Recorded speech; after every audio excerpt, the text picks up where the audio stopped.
Chidi couldn't sleep that night. He kept rolling on his bed thinking on what Lord Onidas asked him to do. In the darkness of the night he stood up from his bed, came down from his bed and wore his blue footwear. Chidi wore a black shirt and a white singlet as he stood up. The entire room was dark with the entire house too. Power Supply Authority had cut their power supply some days ago after they couldn't pay their electricity bill for months now. Chidi was sweating like a Christmas goat struggling with its killer. The room was quite stuffy, no proper ventilation. Only one window at the right corner of the room kept the inflow of air around the room. At the left corner of the room above the window hung the broken air conditioning system that has stopped functioning for many years now. Chidi stood up, began to walk to and fro in his room wondering what to do. Chidi's facial expressions displayed pain, his hands were on his head while he walked around. I can't sacrifice my mother. That woman has done a lot for me. Chidi murmured.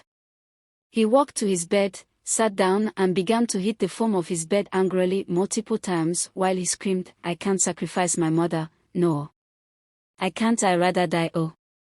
Drops of saliva dropped out of his mouth while he screamed, the vein lines in his body roused up, especially that of his hands. Tears began to gather round his eyes, it dropped out after some minutes. The tears roused from a calm and silent tone, to a loud sound that woke his mother up. His mother woke up after she heard some sounds of someone yelling and crying coming from his room. Chidi's room and his mother's room shared the same wall at the right side of his room. His mother came down from her bed, picked a blue plastic torchlight she usually kept on the wooden cabinet beside her bedstand. She walked to the wooden entrance door of her room with a torchlight illuminated the place a bit in her right hand, to the room where the sound of cries came from. She knocked the entrance door of Chidi's room. Chidi hurriedly stood up while he cleaned up his eyes and face with the black blanket on his bed. He walked towards the door, opened the door and his mom came in.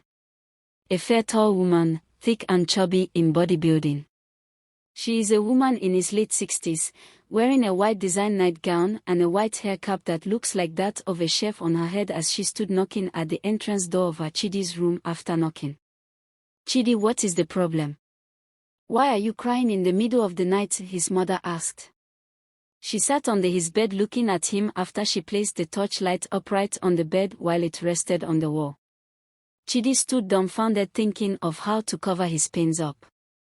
Oh mommy, don't worry yourself, I was just praying to God, asking him to bless our family. Chidi said while he cleaned the sides of his eyes. But you were crying aloud now. Chidi, speak to me, I am your mother and I care about you. His mother said. I know mommy, don't worry, it is not what you are thinking. I was just praying, during the prayers I became emotional and began to cry. Chidi said, hiding the truth from his mother. She spoke some words encouragement to him before she went back to her room to sleep back. Chidi felt more heartbroken when she left. He stayed up throughout the night without closing his eyes. Blood of his mother.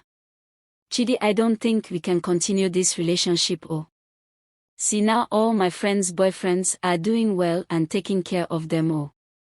But you barely buy me gifts anytime I ask you. You will tell me things are hard for you. Ebra, Chidi's girlfriend said, looking at him while they stood under a big mango tree in her compound. Her right hand was placed on the tree while her other hand held akimbo to her waist while she ranted on how Chidi has been treating her while they stood outside that summer evening. Ebra is a fine in complexion and average height and thick. She has a good shape that displays her endorse her fashion style with very pretty face too that causes confusion whenever guys sees her. Her shape she what people called figure 8. She braided her hair with a long ginger-colored Brazilian hair a guy she met in the market a week ago bought for her.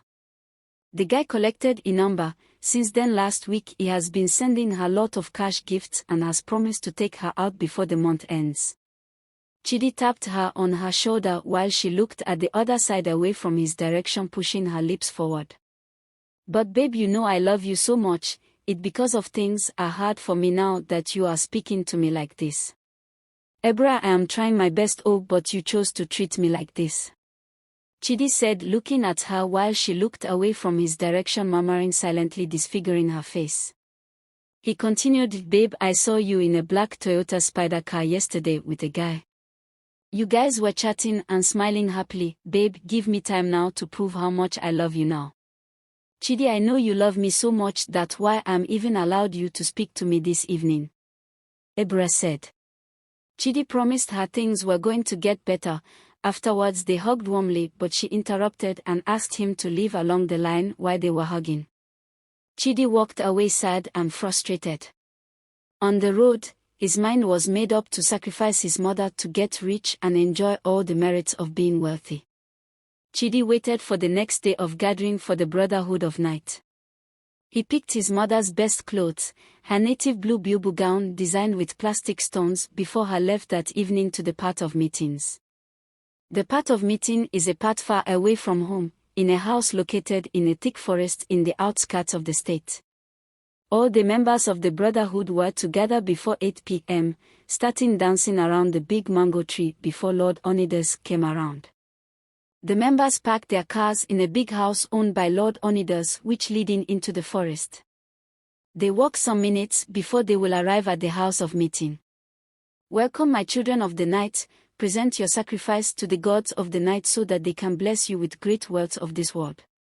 Lord Onides said, looking at the members who stood before him dressed in red robe tied on their chest.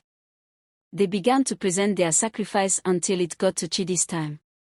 He stepped forward with his mother's best clothes. Chidi began to shiver as the Lord of the Night Onides began to invoke his mother's spirit to appear through her clothes placed on the altar. After some minutes of incantation, she appeared on the altar, laying flat on the altar table like a dead woman with her eyes closed. Chai, chai! Chidi shouted. Immediately he saw his mother's spirit laying on the altar. He shivered and fell to the ground. Emeka hurriedly pulled him up with his 2 hands. Chidi was given a very sharp knife to kill his mother. He raised the knife up above her chest and got stuck pondering on what his mother has been through for him. Along the way he remembered what Ebra did to him. He gathered courage, controlled himself and struck the knife on his mother's chest. Blood split out and began to flow out of her chest. Chidi held the knife after he struck her, crying aloud in the midst of different people. Some incantations was performed on the blood of Chidi's mom fetched in a calabash. Afterwards Chidi was asked to drink his mother's blood.